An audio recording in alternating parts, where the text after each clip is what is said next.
सुशांत सिंह राजपूत की मृत्यु को मुंबई पुलिस की इन्वेस्टिगेशन के हिसाब से सो कॉल्ड सुसाइड को, लेकिन मैं कह रहा हूं और जनता जो कह रही है कि मर्डर को 2 महीने होने वाले हैं। कुछ चीजें सामने आई है इन्वेस्टिगेशन में, लेकिन एक चीज जो सबसे ज्यादा सामने आई है और वो है महाराष्ट्र की सरकार और मुंबई पुलिस की नीयत। Welcome to news burner. Sushant Singh Rajput की डेथ के शुरुआती टाइम पे जब मीडिया ने और जनता ने बॉलीवुड को टारगेट किया था, तब महाराष्ट्र की सरकार और मुंबई की पुलिस ने भी बॉलीवुड को टारगेट करते हुए काफी दिलो जान से मेहनत लगा के इन्वेस्टिगेशन की और कई सारी पूछताछ भी की, और इतनी दिलो जान से पूछताछ की कि जनता को पता ही नहीं चला कि उसका परिणाम क्या निकला, रिपोर्ट्स क्या आई। लेकिन उसके बाद में जब सुशांत सिंह राजपूत के पिता ने रिया चक्रवर्ती को टारगेट किया, उसके परिवार को टारगेट किया, लेकिन मुंबई पुलिस ने कोई हेल्प नहीं की। बाद में जब पटना पुलिस में इसकी शिकायत हुई, पटना पुलिस मुंबई में आके उसकी इन्वेस्टिगेशन करना चालू की, तो मुंबई पुलिस को इतनी जलन पहुंची और इतना बुरा लगा कि उन्होंने पटना पुलिस को कोई हेल्प ही नहीं की। और यहाँ तक कि पटना के आईपीएस अधिकारी भी जब जांच करने के लिए जब मुंबई पहुंचे तो बीएमसी ने उनको भी क्वारंटीन कर दिया। अब क्या कारण हो सकता है वो तो महाराष्ट्र की सरकार और मुंबई की पुलिस को ही पता है।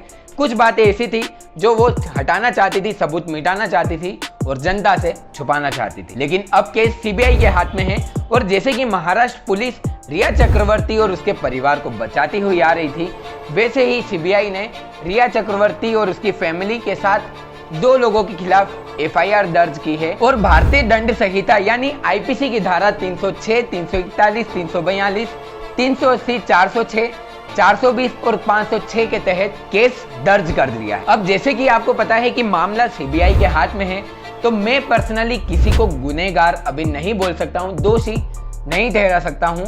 लेकिन ये जो धाराएं लगी हैं उसमें मैं बता सकता हूं कि सुशांत सिंह राजपूत के केस में अगर किसी को सजा होती है इन धाराओं के मुताबिक, तो उसको कितनी सजा और क्या क्या सजा हो सकती है। और बाकी आप अपने दिमाग और संयम से सोच सकते हैं कि इस धारा में कौन कैसा फंस सकता है। नाम आप अपने हिसाब से सोच लेना।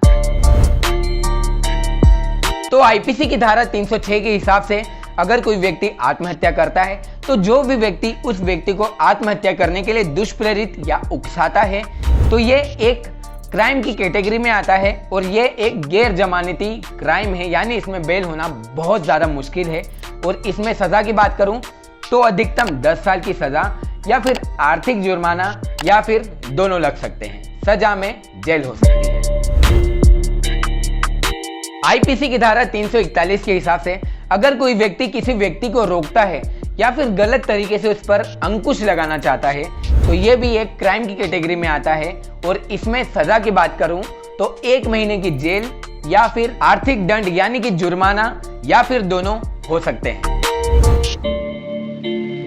आईपीसी की धारा 380 के हिसाब से कोई व्यक्ति अगर किसी व्यक्ति के निवास स्थान में जाकर, जैसे कि घर, बिल्डिंग, तंबू, पोत या फिर ऐसा इंसान जहां पर कोई रह रहा है, वहां पर जाकर किसी भी उसकी प्रॉपर्टी या संपत्ति को चोरी करता है या फिर गायब करता है, तो उसमें ये क्रिमिनल केस दर्ज होता है। और इस क्राइम में अधिकतम 7 साल की सजा या फिर आर्थिक जुर्माना या फिर दोनों लग सकते हैं।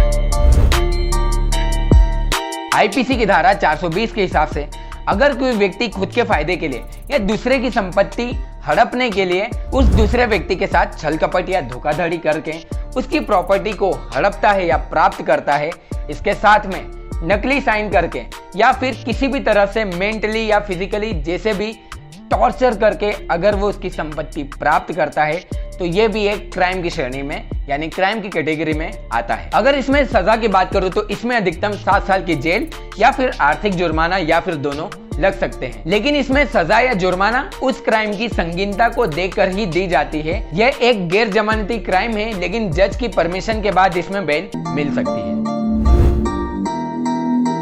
आईपीसी की धारा 406 के हिसाब से अगर कोई व्यक्ति किसी दूसरे व्यक्ति को भरोसे में देखकर या विश्वास में देखकर उसको अपनी प्रॉपर्टी संभालने के लिए या यूज करने के लिए देता है, लेकिन वो दूसरा व्यक्ति उस व्यक्ति की प्रॉपर्टी को गलत तरीके से यूज करता है, उसको बेचता है या पहले व्यक्ति के मांगने पर दूसरा व्यक्ति उस प्रॉपर्टी को नहीं देता है, तो ये भी एक क्राइम के कैटेगरी में आता है। इसकी सजा में 3 साल की जेल या आर्थिक दंड या फिर दोनों लग सकते हैं। ये एक गैर जमानती क्राइम है और इसमें खास बात यह है कि इसमें अग्रिम जमानत भी नहीं मिलती है। आईपीसी की धारा 506 के हिसाब से जब कोई व्यक्ति किसी दूसरे व्यक्ति को धमकी देता है, चाहे वो धमकी बात मनवाने की धमकी हो, जान से मारने की धमकी हो, जलाने की धमकी हो, प्रॉपर्टी को जलाने की या फिर उसको बर्बाद करने की धमकी हो, रेप करने की धमकी हो या फिर किसी भी तरह की धमकी हो। इसके अलावा अगर कोई व्यक्ति किसी भी लेडीज का कैरेक्टर एसेसिनेशन करता है तो यह भी एक क्राइम के अंडर में आता है। देखिए, बात अगर इसमें सजा की करूं तो इसमें 2 साल की जेल या फिर आर्थिक दंड या दोनों हो सकते हैं, लेकिन इसके साथ साथ इसमें अपराध की गंभीरता को देखते हुए भी सजा दी सकती है। जैसा आपने धमकाया होगा, जिस तरह की आपने हरकत पटकी होगी, वैसा आपको सजा मिल सकती है। जैसे कि इसमें अधिक से अधिक कठोर सजा जैसे कि मृत्युदंड या फिर कम से कम 7 वर्ष की सजा या फिर आजीवन कारावास भी हो सकता है। इसमें जमानत मिल सकती है, लेकिन उसकी भी कुछ कंडीशन है।